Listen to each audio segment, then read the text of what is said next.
My name is Harshal Chaudhary. I belong to Mandla.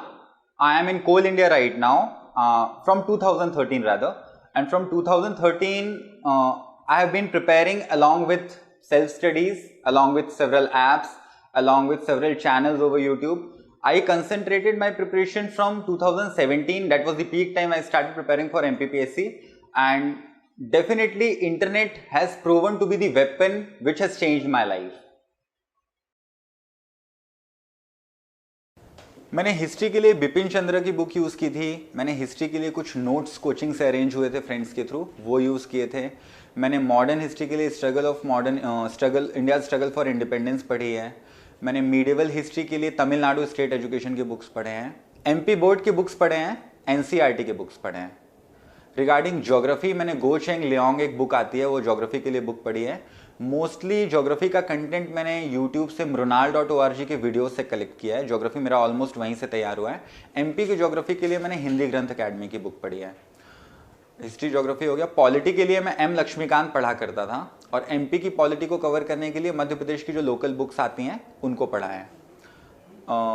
Social issues के लिए mostly मैंने internet का सहारा लिया है और करंट अफेयर्स का सहारा लिया है। यूजुअली पेपर 2 के उस सेकेंड पार्ट में हमको क्वेश्चंस को हमेशा करंट से लिंक करना होता है, तो करंट अफेयर्स उसमें बहुत हेल्प करते हैं कि हेल्थ वाले पार्ट में।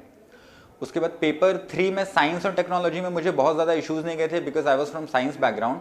फिर भी मैंने साइंस के application of remote sensing, application of IT के लिए इंटरनेट की मदद ली और खुद से आंसर्स फ्रेम किए हैं। सेकेंड पार्ट जो इकोनॉमी होता है, इकोनॉमी के लिए मैंने mrunal.org के वीडियोज़ ही फॉलो किए हैं, और एमपी के लिए पर्टिकुलरली जो एमपी की बुक्स होती हैं उनसे इकोनॉमी के फैक्ट्स कलेक्ट किए हैं।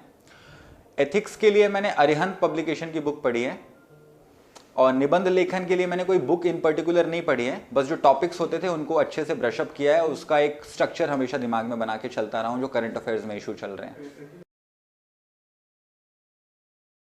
मुझे मेहरा सर का बोर्ड मिला था, और जैसा हमेशा सिखाया जाता है कि interview is all about knowing yourself, आपको खुद के बारे में जानना है, तो नेचुरली सवाल भी उसी तरह के थे। मुझसे मेरे नाम का मीनिंग पूछा गया, हर्षल का मीनिंग, मुझसे हर्षाली का मीनिंग पूछा गया। हर्षाली शायद वैशाली एक राइमिंग वर्ड होता है, तो मुझसे वैशाली के बारे में पूछा गया। वैशाली की नगर वधु के बारे में पूछा गया। सो आई वुड से एक फ्लो बन जाता है इंटरव्यू में, और एक क्वेश्चन से दूसरा क्वेश्चन अपने आप लिंक होके आगे बढ़ता रहता है। उसके बाद क्योंकि मेरा बैकग्राउंड 5 साल में कोल इंडिया का रहा है, तो नेचुरली बहुत सारे क्वेश्चंस मेरे इंजीनियरिंग के थे, और उसके साथ साथ टेक्निकल क्वेश्चंस के साथ साथ मेरे जॉब के दौरान जो मेरा दौर रहा है उसके बारे में बहुत सारे क्वेश्चंस थे। तो आई वुड से कि जिस बैकग्राउंड में आप रहे हैं, पिछला 4-5 साल आपका जिस तरीके से बीता है, चाहे वो आपका एजुकेशन हो, चाहे आपका करियर हो, चाहे आपका जॉब हो, तो उसको बहुत अच्छे से पढ़ें, उसको बहुत अच्छे से समझें, खुद को जानने की कोशिश करें। अपनी स्ट्रेंथ्स के बारे में क्वेश्चंस होते हैं, अपनी वीकनेस के बारे में क्वेश्चंस होते हैं। एक क्वेश्चन ये होता है कि आप जिस एग्जिस्टिंग बैकग्राउंड से आ रहे हैं उसमें से आपने क्या सीखा जो आप एडमिनिस्ट्रेशन में दे सकते हैं।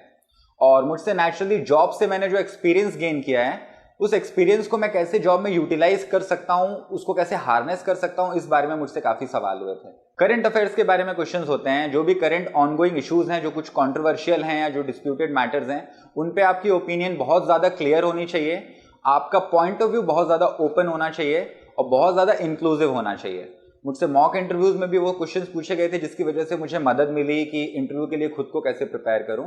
And I would say interview is a continuous process. आपको अपनी पर्सनालिटी को एक लॉन्ग टर्म में डेवलप करना होता है, तो आज से उस चीज की प्रिपरेशन इनडायरेक्टली आप चालू करें ना करें,